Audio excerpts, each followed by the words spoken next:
Boa noite, irmãos, mais uma vez. A paz do Senhor, amém? Boa noite para você que nos acompanha via internet, YouTube, Facebook. É um prazer ter vocês aqui conosco. Nossa Igreja Batista da Aliança. Antes da gente abrir o texto para juntos estudarmos a palavra de Deus, nós gostaríamos de perguntar. Nós não conseguimos pegar todos os nomes das pessoas que estão nos visitando hoje. Então, se você está nos visitando hoje pela primeira vez, você pode, por gentileza, ficar de pé para a gente conhecer? Por gentileza. O irmão se levantou ali e se assentou. Mas aqui eu tenho o nome de algumas pessoas. Micael,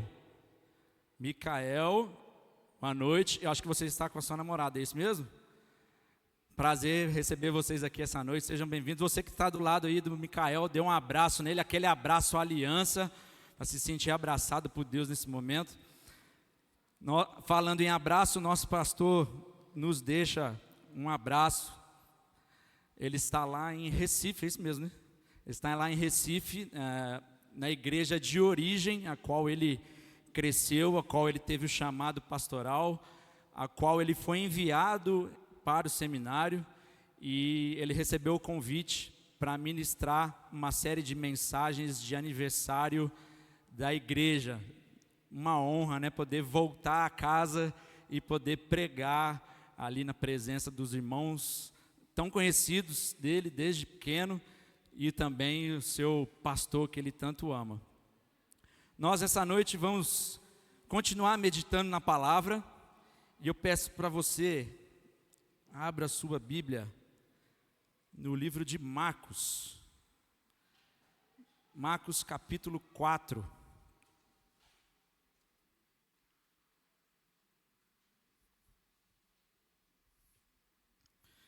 O Evangelho segundo Marcos, capítulo 4. Verso 35 ao 41. Esse aqui, para quem não conhece, é meu tablet do Capitão América, tá? Ó, Capitão América está sempre comigo aqui nas minhas pregações. Quando acaba, eu pego outro super-herói, que é os cadernos que vão sobrando da Duda, tiro as folhas dela e passo o resto para mim, que sobrou do ano, entendeu? E normalmente é de super-herói. Então, esse aqui é do Capitão América. E é meu tablet, eu gosto muito de escrever nesse tablet aqui. Marcos capítulo 4, do verso 35 ao 41, eu vou ler na versão ARA. A palavra de Deus diz assim: Naquele dia, sendo tarde, disse-lhes Jesus: Passemos para outra margem. E eles, despedindo a multidão, o levaram assim como estava no barco. E os outros barcos o seguiam. Ora, levantou-se grande temporal de vento, e as ondas se arremessavam contra o barco, de modo que o mesmo já estava a encher-se de água. E Jesus estava na popa, dormindo sobre o travesseiro. Eles o despertaram e lhe disseram: Mestre, não te importa que pereçamos? E ele, despertando, repreendeu o vento e disse ao mar: Acalma-te, emudece. O vento se aquietou e fez-se grande bonança. Então lhes disse: Por que sois assim tão tímidos? Como é que não tendes fé? E eles, possuídos de grande temor, diziam uns aos outros: Quem é este, que até o vento e o mar lhe obedecem? Pai, mais uma vez, diante da tua santa e gloriosa palavra, nós clamamos a ti, Senhor, que fale a nós, ó Deus, através da minha boca, que eu possa ser instrumento do Senhor nessa noite, para transferir à tua igreja tudo aquilo que o Senhor já tem falado comigo nesses últimos meses. É a minha oração, Senhor, de gratidão pela responsabilidade de estar aqui no teu altar, diante da tua igreja, para levar a tua palavra. É a minha oração, Senhor, em nome de Jesus. Amém. E glória a Deus. Irmãos, é um prazer sempre estar aqui para poder compartilhar daquilo que Deus fala conosco durante as nossas devocionais, durante o nosso tempo com Deus. E hoje não vai ser diferente. Fruto de devocionais, eles automaticamente se tornam mensagens. Aqueles que já estudaram comigo, aqueles que fazem seminário, sabem bem disso. O devocional bem feito, ele se torna uma mensagem. Mas antes de abordar o texto, eu queria trazer algumas informações importantes. Nesse ano, como igreja, nós estamos meditando e aprendendo juntos acerca da pessoa do Espírito Santo. Deus Trino, Deus Pai, Deus Filho, Deus Espírito Santo. A sua atuação em nós e através de nós. A cada mês do ano nós focamos num tema específico, onde o assunto foi desenvolvido aqui nas pregações, nos cultos, nos PGMs, no RCC, que é a Revista de Crescimento Cristão, ou seja, 365, ainda não porque não acabou o ano, né? Mas 365 dias com foco e aprender mais sobre o Espírito Santo. Eu não sei se vocês são bons de memória, assim como eu também não sou muito, eu anotei aqui os temas que nós falamos durante o ano todo, para você se recordar. Janeiro, fevereiro e março, nós falamos do Dunamis. Quem lembra aí, levanta a mão. Dunamis, poder para testemunhar. Em busca do poder para testemunhar, lá em Atos, capítulo 1, verso 8. Abril, dependendo do Espírito Santo na prática da igreja. Maio, experimentando o poder do Espírito Santo em família, era o mês da família. Junho, capacitados pelo Espírito para discipular, a nossa grande missão como discípulo. Agosto, capacitados, e setembro também, capacitados pelo Espírito para o desenvolvimento de virtudes. Outubro, mês passado, né? Identificando marcas da presença do Espírito. Novembro, conhecendo Deus, o Deus esquecido, Espírito Santo. Conhecendo o Deus desconhecido, Espírito Santo. Mês que vem, vivendo o poder do Espírito na prática das Escrituras, porque dezembro é o mês da Bíblia, então nós vamos meditar na prática das Escrituras. Foi adotado um livro que eu ganhei de presente de um discípulo, Fábio, me deu de presente. Esse livro foi adotado durante o ano. Eu sei que todos vocês leram. Aquele que não leu, procura a Giane, procura a Sara, deve ter lá na nossa livraria. Tem, Sara? Não sabe, mas deve ter. Se não tiver, ela encomenda. O Deus Esquecido, de Francis Chan, revertendo nossa trágica negligência para com o Espírito Santo.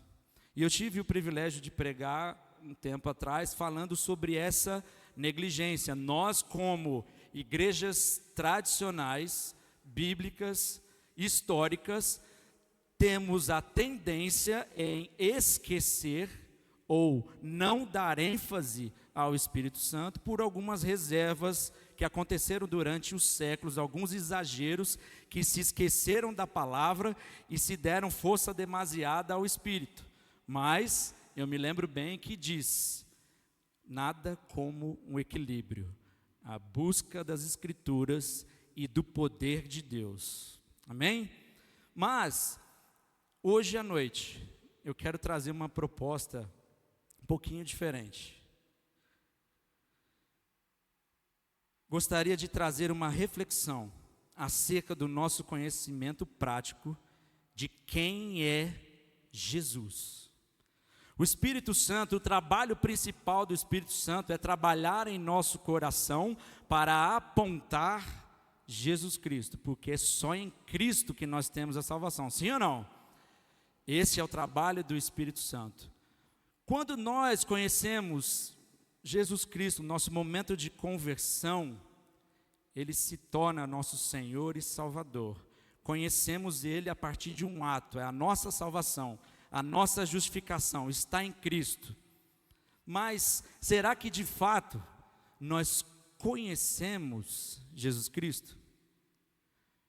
Veja bem, nós ensinamos sobre Jesus Cristo, nós aprendemos sobre Jesus Cristo, nós ouvimos sobre Jesus Cristo, nós cantamos, Ele é Jesus, nosso Salvador. Nós cantamos sobre Jesus.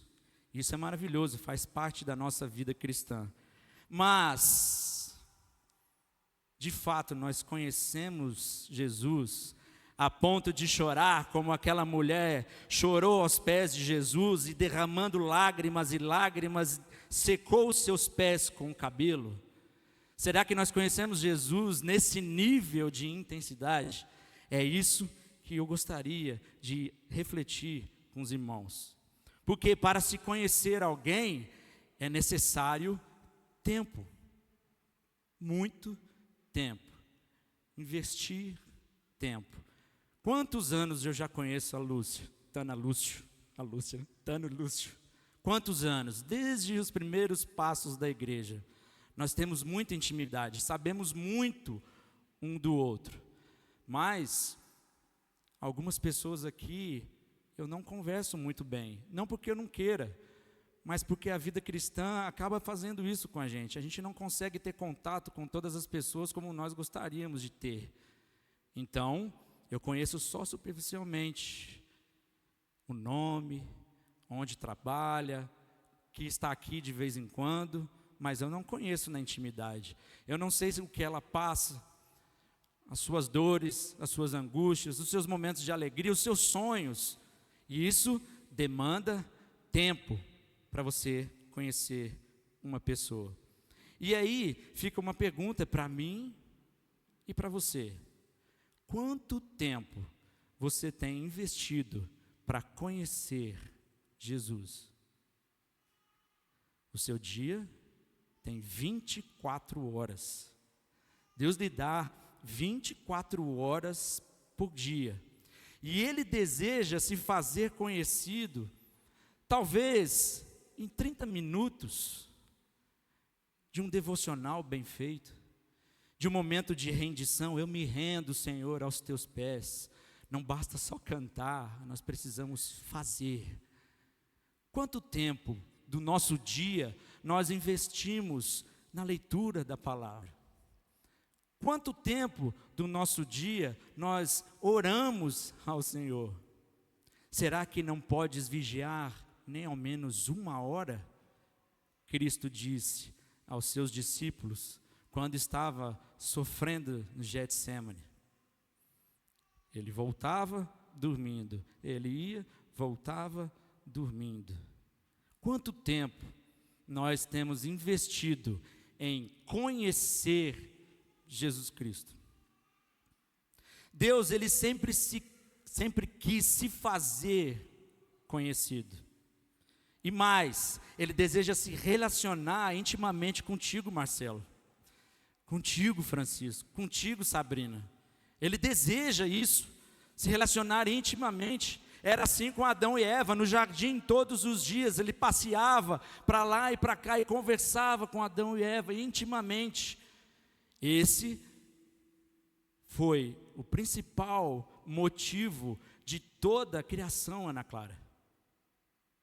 Se relacionar com o homem. Deus, na sua infinita sabedoria, soberania, misericórdia e tantos outros atributos que a gente poderia falar aqui, Ele poderia muito bem viver na sua glória sozinho. Por que Ele fez o mundo? Por que Ele criou os céus dos céus, os luminares, e fez a natureza, e criou o homem? Para se relacionar com Ele. Então, Deus sempre quis se fazer conhecido.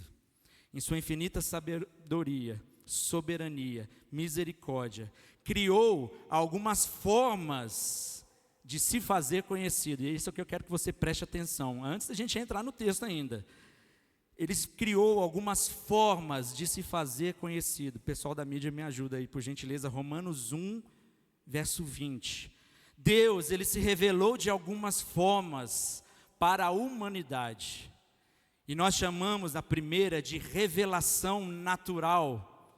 Revelação na natureza. Como nós cantamos, ele criou todas as coisas. Por isso, o homem é indesculpável, porque não tem como atribuir a tamanha beleza de uma criação tão perfeita ao nada, como o pastor disse semana passada. Porque os atributos invisíveis de Deus, assim, o seu eterno poder, como também a sua própria divindade, claramente se reconhecem desde o princípio, sendo percebidos por meio das coisas que foram criadas. Primeiro modo de se fazer conhecido é através da sua revelação na criação, na natureza. Mas ele também se revela em nossa consciência, mesmo ainda sem ter acesso a Jesus Cristo. Revelação na consciência, Romanos capítulo 2, verso 14 e 15. Romanos 2, 14 e 15. Quando, pois, os gentios que não têm lei procedem por natureza de conformidade com a lei, não tendo lei, servem eles de lei para si mesmos. Estes mostram a norma da lei gravada no seu coração, testemunhando-lhes também a consciência e seus pensamentos, mutuamente acusando-se ou defendendo-se. Ou seja, eles não tinham a lei para guiar os gentios, mas todos eles sabiam o que era certo e o que era errado, sabiam que pertenciam a um Deus maior do que eles. Se você pegar a pessoa mais tribulada dessa nação, mais ruim, mais maldosa, ela tem dentro do seu coração e da sua mente a noção do que é certo, a noção do que é errado. O amor de mãe, o amor de pai, o respeito pelos pais. Por quê? Está gravada na consciência, por Deus se revelar na nossa consciência. Mas nós temos a revelação escrita, que é o que está nas nossas mãos aqui. 2 Timóteo capítulo 3, 16 e 17. Toda a escritura é inspirada por Deus e útil para o ensino, para a repreensão, para a correção, para a educação na justiça, a fim de que o homem de Deus seja perfeito e perfeitamente habilitado para toda boa obra. E a última e mais importante, que nós chamamos de revelação especial. Hebreus capítulo 1, verso 1 ao 3. Havendo Deus outrora falado muitas vezes e de muitas maneiras aos pais pelos profetas, nestes últimos dias nos falou pelo Filho, a quem constituiu o herdeiro de todas as coisas, pelo qual também fez o universo. Ele é o resplendor da glória e a expressão exata do seu ser, sustentando todas as coisas pela palavra do seu poder. Depois de ter feito a purificação de pecados, assentou-se à direita da majestade de Deus nas alturas. Deus quer se fazer conhecido, mas talvez ele seja desconhecido para nós, mesmo estando dentro da sua casa. Dentro dessa intenção de se fazer conhecido e compreendido em linguagem humana, através da sua santa e gloriosa palavra, Deus inspirou homens para registrarem tudo aquilo que era sua vontade progressivamente, começando em Gênesis e terminando em Apocalipse, a fim de restituir o seu relacionamento com você, Francisco, comigo, porque o pecado quebrou. O pecado nos separou de Deus, porque todos pecaram e destituídos estão da glória de Deus. Então, Deus, em seu eterno amor, bondade e misericórdia, quer restituir esse relacionamento. Ele quer se fazer conhecido.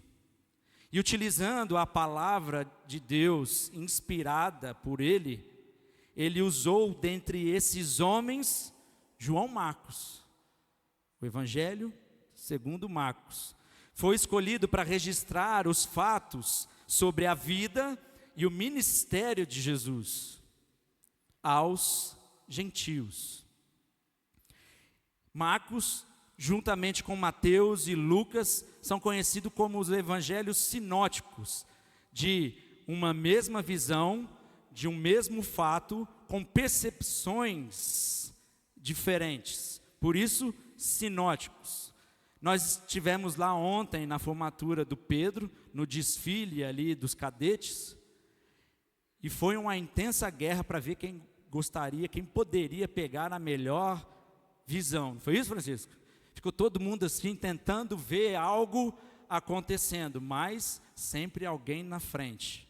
Então, eu consegui ver alguns dos 400 cadetes, eu não vi todos, mas aqueles que estavam privilegiados na frente, debaixo de uma proteção contra o sol, as autoridades viram tudo acontecer plenamente, visão geral, 180 graus, conseguiram ver tudo. Eu escutava a banda, mas eu não via a banda. Eu queria reconhecer o Pedro, mas eu não consegui, só via um monte de rostinho com chapeuzinho. Como que eu vou saber quem era o Pedro?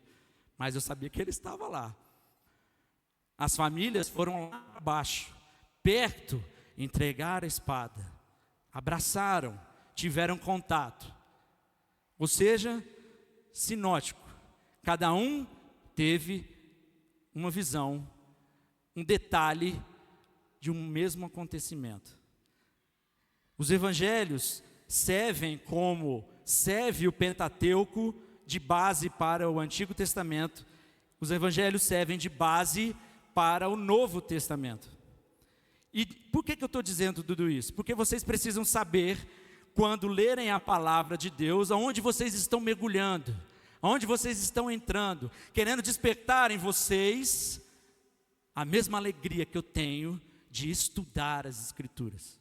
Não apenas ouvir, como aqueles passarinhos que abrem a boca e esperam o alimento chegar.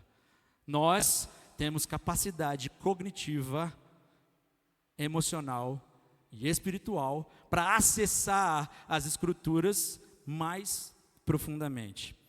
João Marcos era um jovem e foi alcançado pelo Evangelho.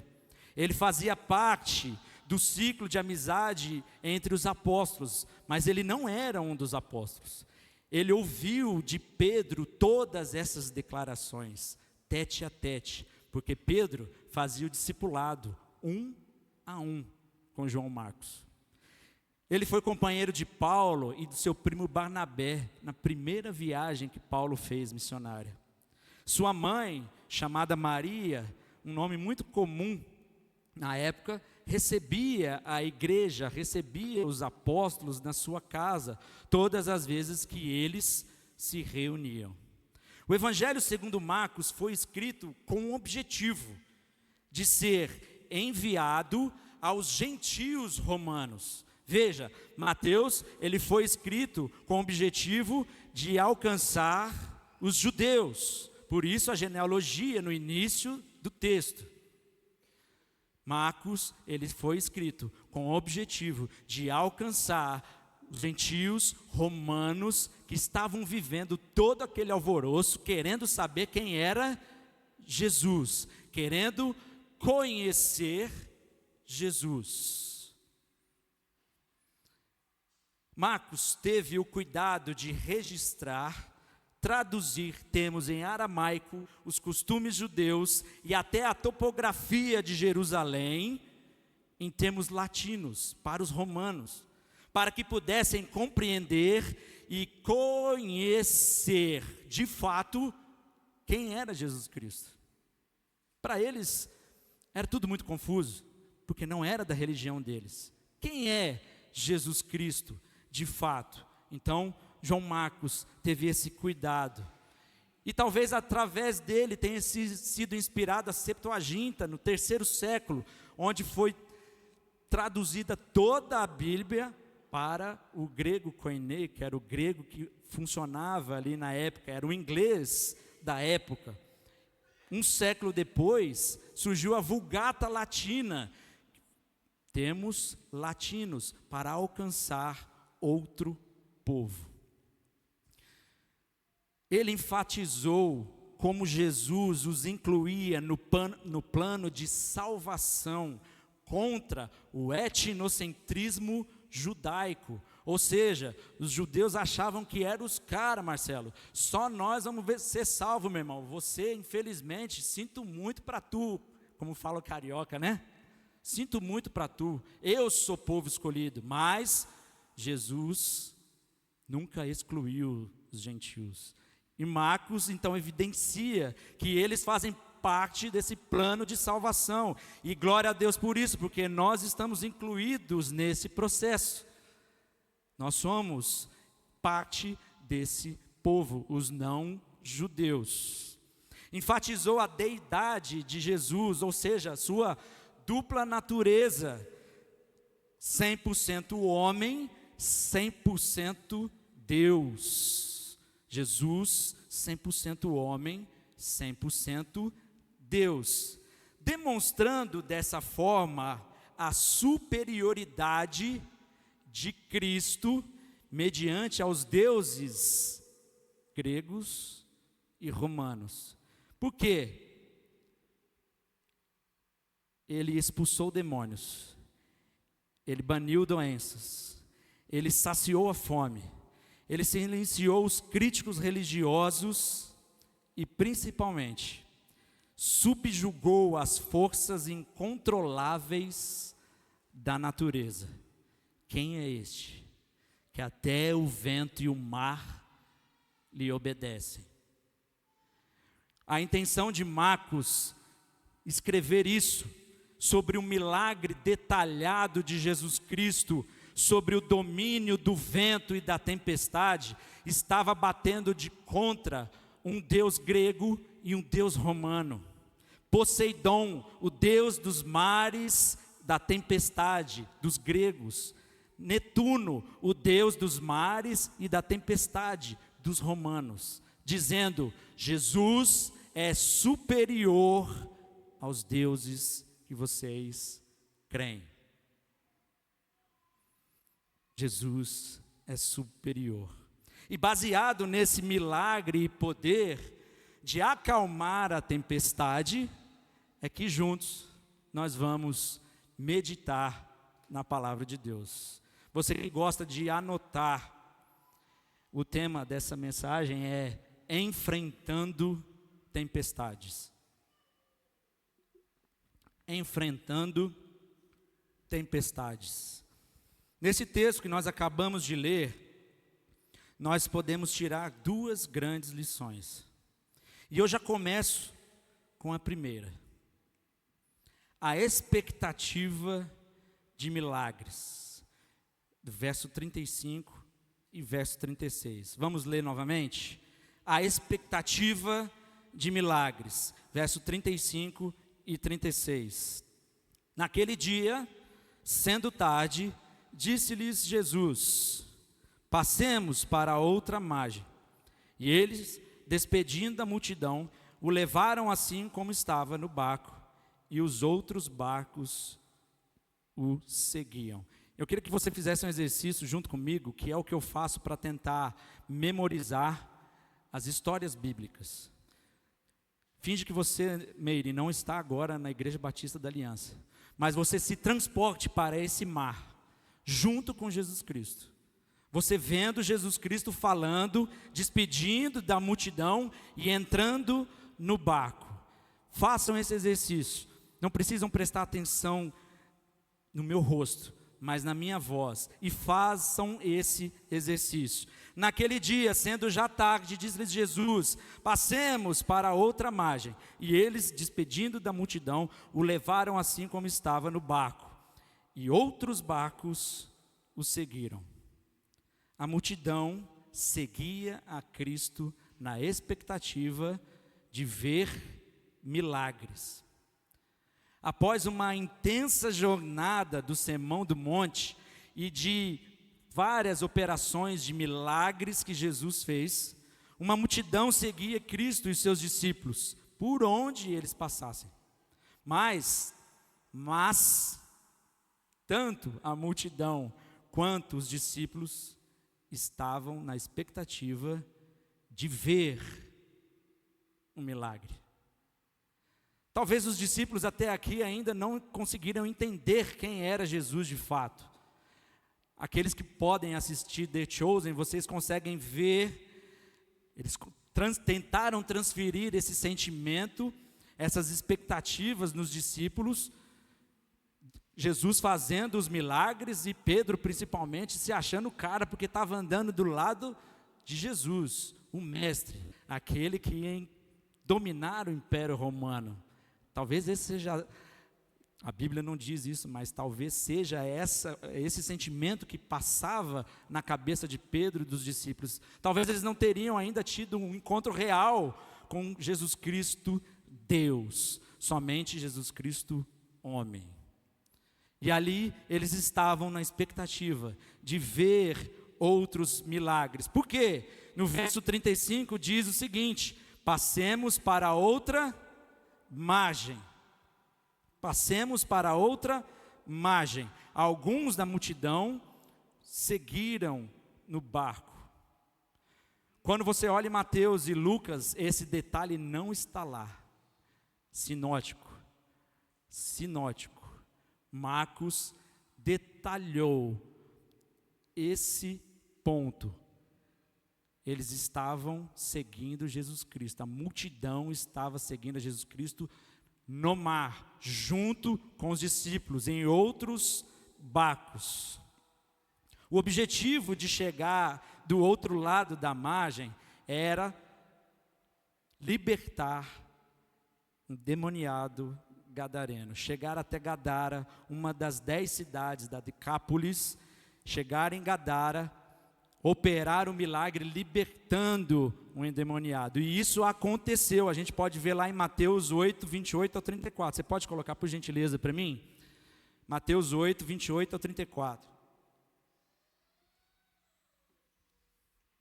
Tendo ele chegado à outra margem, à terra dos Gadarenos, vieram-lhe ao encontro 2 endemoniados, saindo dentre os sepulcros, e a tal ponto furiosos, que ninguém podia passar por aquele caminho. E eis que gritaram: que temos nós contigo, ó Filho de Deus? Viestes aqui atormentar-nos antes do tempo? Ora, andava pastando não longe dali uma grande manada de porcos. Então os demônios lhe rogavam: se nos expeles, manda-nos para aquela manada de porcos. Pois ide, ordenou-lhes Jesus, e eles saindo passaram para os porcos, e eis que toda a manada se precipitou no despenhadeiro abaixo, para dentro do mar, e nas águas pereceram. Fugiram os porqueiros, e chegando à cidade, contaram todas estas coisas que aconteceram aos endemoniados. Então a cidade toda saiu para encontrar-se com Jesus, e vendo-lhe, rogaram que se retirasse da terra deles. O objetivo era chegar na outra margem para operar milagres. Nós podemos ter esse privilégio de ver o desfecho da história, mas eu queria que você retornasse junto comigo para o texto, onde Jesus Cristo está junto com os discípulos na polpa do barco, dormindo, plena paz, que nem fala o pastor, tranquilo e calmo. O texto deixa claro que muitos seguiam a Cristo por interesse, ou seja, pelo que Cristo podia oferecer, e não pelo que ele era de fato, pois não o conheciam. E nós? Quantas vezes estamos à expectativa de milagres e benefícios próprios, mas desprezamos o fato de conhecer a Cristo intimamente?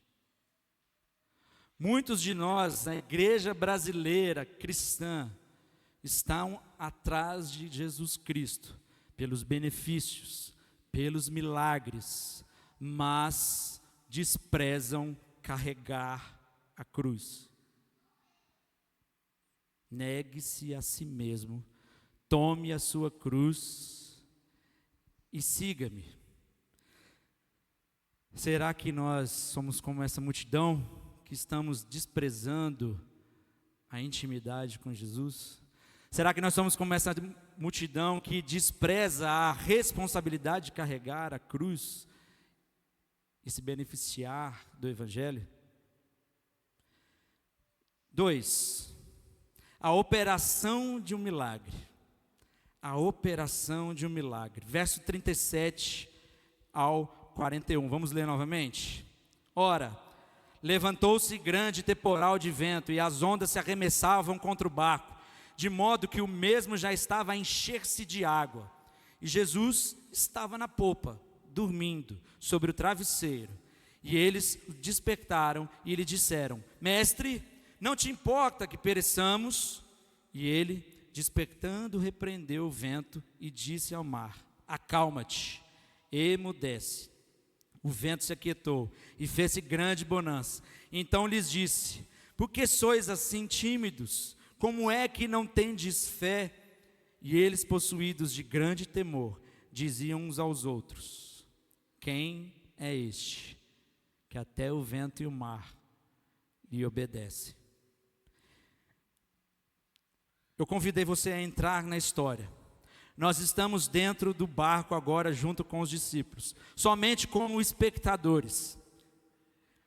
Verso 37. Levantou-se grande temporal de vento. Nós estamos no barco, Marcelo. E nos lembrando que o mar da Galileia, ele é rodeado por penhascos e colinas.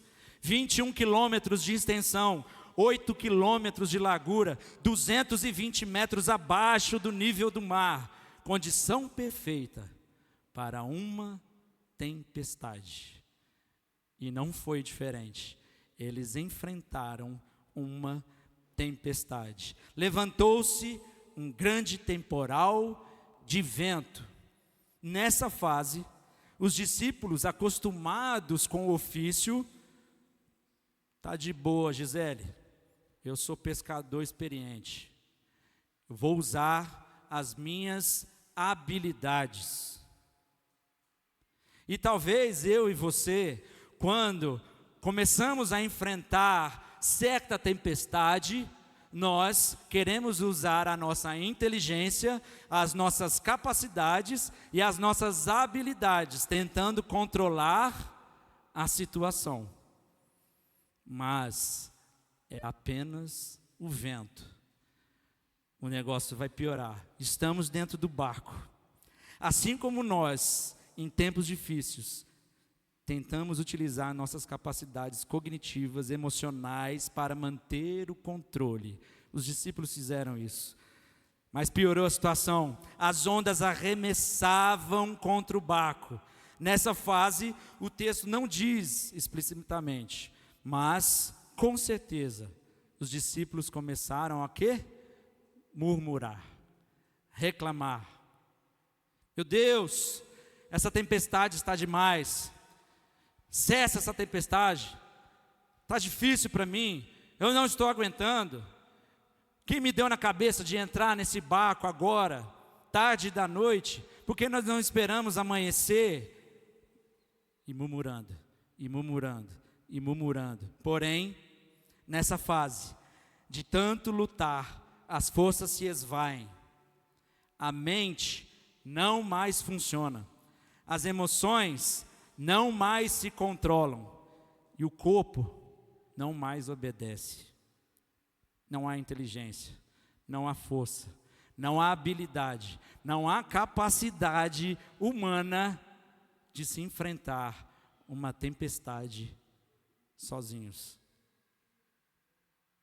A ponto de chegar e o barco ir se enchendo de água, se enchendo de água. Se você vê algumas pescarias, alguns navios enfrentando grandes ondas, eles entram de bico na onda, levanta-se ainda mais água e ele vai entrando dentro do barco, levantando água e entrando dentro do barco. Assim é a nossa vida quando estamos enfrentando algum tipo de tempestade, de dificuldade, a ponto de esvair as nossas forças. A nossa mente não funciona, o nosso emocional não responde, o nosso corpo não obedece e parece que nós vamos afundar. Nessa fase, onde não há mais capacidade humana que possa resolver os problemas, prestes a afundar, prestes a sucumbir, se lembram de quem? Vocês estão no barco, eles se lembram de quem? Jesus. E o que Jesus estava fazendo? Dormindo. E eles interrogaram com veemência, verso 38. E Jesus estava na polpa dormindo sobre o travesseiro. Eles o despertaram e disseram: não foi bonzinho? Ô mestre, me ajuda aí, a gente vai morrer. Mestre, nós vamos morrer, nós vamos sucumbir, o Senhor está dormindo.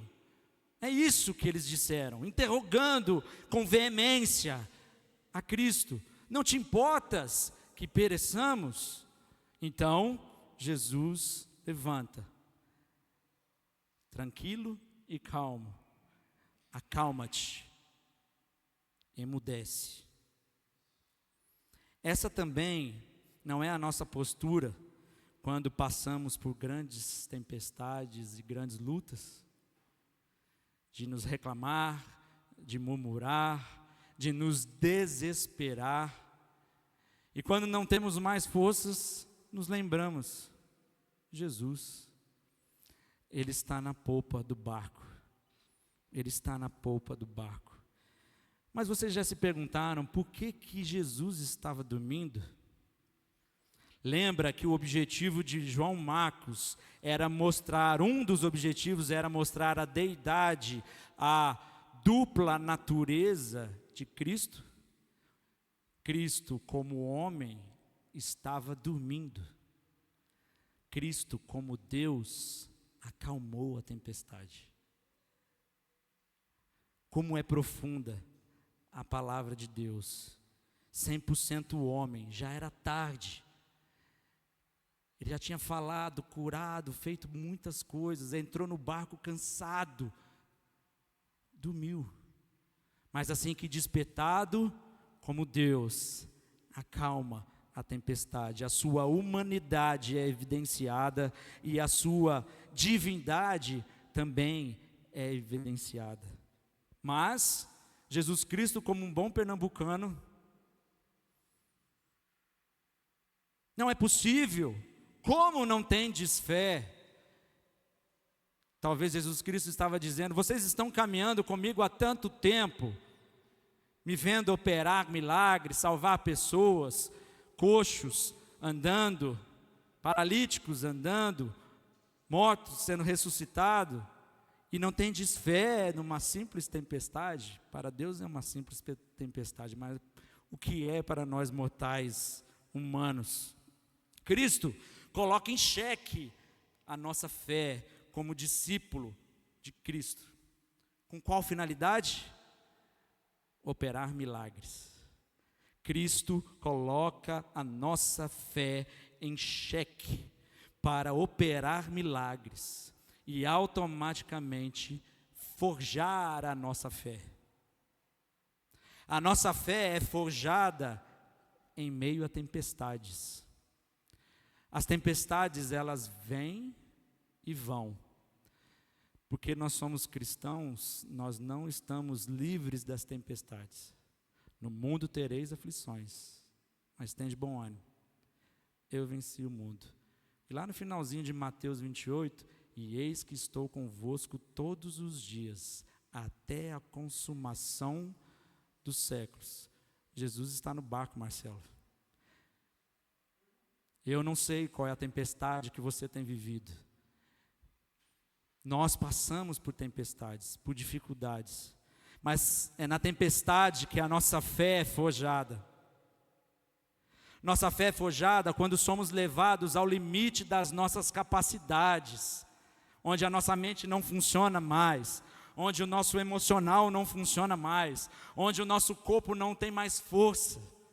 A nossa fé é forjada, porque nós só podemos crer e confiar em Deus e mais ninguém. Todas as forças se esgotaram.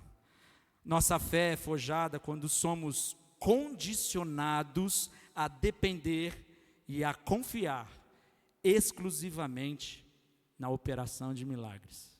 Vou repetir.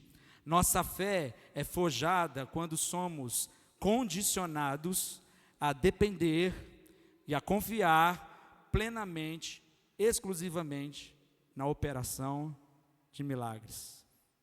Nós, como filhos de Deus, não temos a capacidade de operar milagres, mas nós somos filhos do Deus Altíssimo, co-herdeiro com Cristo.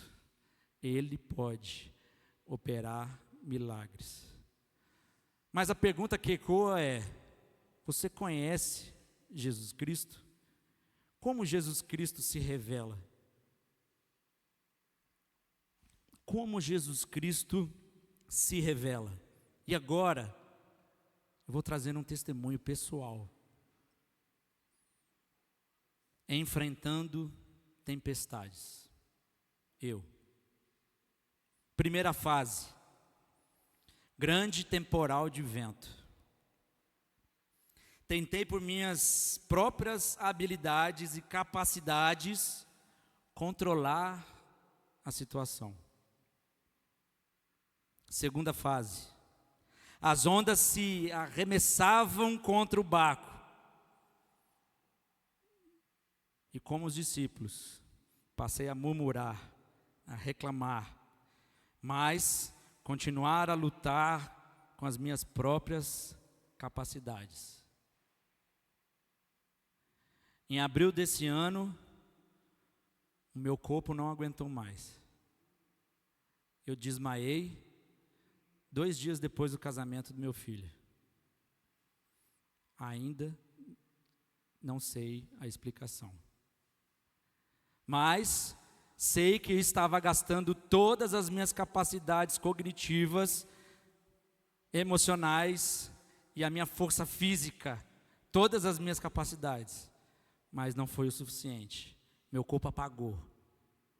Pensei que estava tudo bem. Não estou mal, eu estou bem. Terceira fase, o mesmo já estava a encher-se de água, o barco, enchendo, a ponto de afundar, o desespero bateu. E comecei a questionar Deus, por quê? Por que estou vivendo isso tudo? Porque além de passar somente eu por essa tempestade, o Senhor inclui a minha esposa, e inclui a minha filha também. Eu não estou entendendo o que o Senhor quer falar comigo. Eu não estou entendendo. Eu não tinha mais capacidade emocional e cognitiva de dirigir um PGM. Não conseguia mais. Cancelei todos os discipulados, porque a minha mente estava lotada. O meu peito estava sendo esmagado como se fosse uma morsa apertando o meu esôfago. O choro era inevitável, sem motivos chorando. Meu corpo, a minha mente, as minhas emoções estavam gritando, porque eu estava em meio a uma tempestade, mas eu queria resistir, porque eu posso resistir, eu tenho força. eu sirvo a Jesus Cristo, eu sou cristão, eu vou conseguir. Nós não conseguimos. Nós somos limitados. Deus nos fez limitados. E quando enfrentamos tempestades, nós dependemos de Jesus Cristo para acalmar a tempestade e calar o vento. Quarta fase, a forja da fé, aguardando por um milagre. Quando eu não sabia mais o que fazer, procurei meu pastor.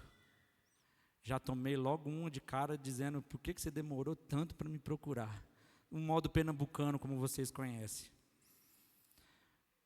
Pastor, eu sei que o pastor tem um monte de coisa para resolver, o pastor está todo compromissado, eu tentei resolver sozinho. Nós não caminhamos sozinhos, foi a resposta dele. Por isso a importância do discipulado. É você chorar junto, é você se alegrar junto, é você estar junto, intercedendo um pelo outro, suportando um ao outro, ajudando um ao outro. E o pastor me disse o seguinte: faça um propósito de 40 dias de oração e Deus vai te responder. 40 dias buscando mais intimidade com Deus, mais leitura da palavra e a expectativa de respostas, a expectativa de milagres. Passei a conhecer ainda mais Jesus Cristo, porque me ajudou a enfrentar a tempestade, se revelando a mim cada dia. Eu tenho anotado aqui no meu celular todas as respostas que Deus me deu, desde o primeiro ao último dia, 40 dias de oração. Hoje eu posso falar que conheço um pouquinho mais de Jesus Cristo, não só de ouvir falar, não só de ouvir cantar, não só de ouvir ensino sobre Jesus, não só de cantar sobre Jesus, mas de viver Jesus de fato.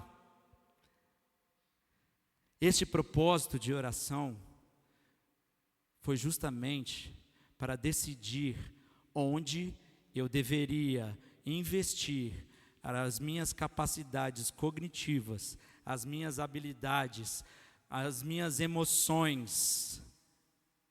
Em 2025, Deus me respondeu aonde eu devo dedicar a minha vida.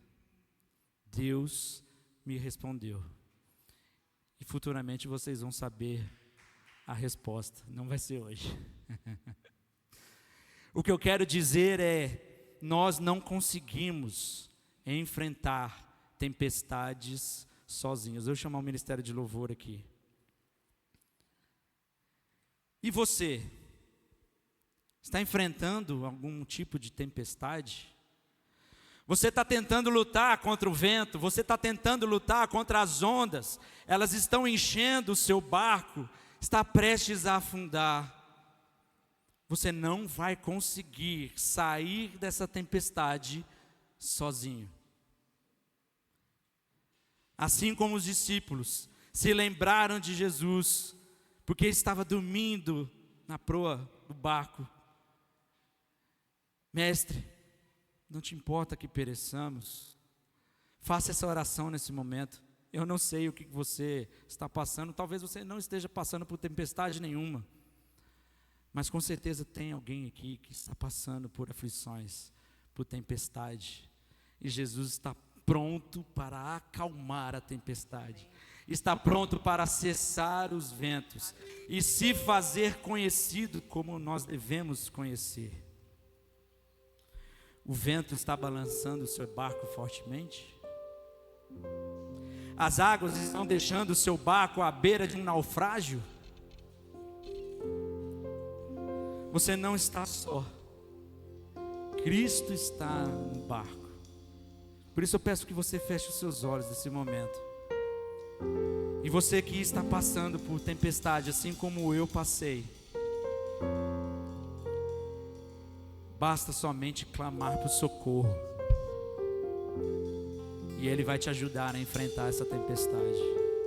Enquanto nós vamos cantar, se você desejar se derramar diante do altar do Senhor aqui e dizer: mestre, eu não estou suportando mais, os ventos estão muito fortes, a tempestade está incontrolável, o meu barco está afundando, eu preciso de socorro, eu preciso do Senhor, eu quero te conhecer mais e mais, Jesus. Esse é o momento que você tem para se dedicar ao Senhor. Esquece quem está do seu lado, ninguém vai saber do seu problema, é você e Jesus Cristo nesse momento.